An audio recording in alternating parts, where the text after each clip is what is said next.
அதான் சொல்லணும், எல்லா ஆடியன்ஸுக்கும் வந்து பிடிக்கிற மாதிரி தான் இந்த திரைப்படம் இருக்குது. இந்த திரைப்படத்தில் வந்து நம்ம போர்னு சொல்கிறதுக்கெல்லாம் இது இல்லை. ஃபஸ்ட் ஹாஃப் கொஞ்சம் அப்படியே லைட்டாக லேக் ஆகிற மாதிரி தான் போகுது. ஆனால் அது நமக்கு வந்து பெருசாக தெரியல. ஏன்னா ஃபஸ்ட் ஹாஃப் நல்லா இருக்குது, செகண்ட் ஹாஃப் இன்னும் நல்லா ஃபாஸ்ட்டாக தான் போகுது படம். கருத்துன்னு சொல்கிறீங்களா, அது கொஞ்சம் அதுவே கொஞ்சம் ஜாலியாக தானே சார் இருக்குது. அதாவது நமக்கு வந்து கருத்தையும் நம்மளுக்கு அழகாக ஸ்ட்ராங்கான்னு சொல்லிட்டு, ஆனால் அதே சமயத்தில் வந்து நமக்கு வந்து பார்த்திங்கன்னா ஜாலியாக கொண்டு போயிருக்காங்க. நம்ம பாலா சரவணன் இருக்கட்டும், அதில் நல்ல காமெடி தான் கொண்டு போயிருக்காரு.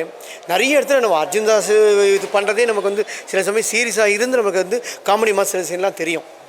ஸோ அந்த சீன் நல்லா பண்ணிக்காரு. நிறைய இதில் டச் பண்ணுற சீனாக நிறைய இருக்குங்க.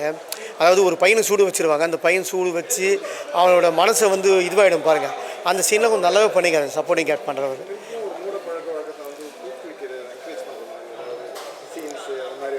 இல்லை அப்படிலாம் இல்லை சார். அதாவது பார்த்தீங்கன்னா, அதாவது கடவுள் வந்து இறங்கி வந்தாலும் எந்த ஜாதியும் கேட்குறாங்க.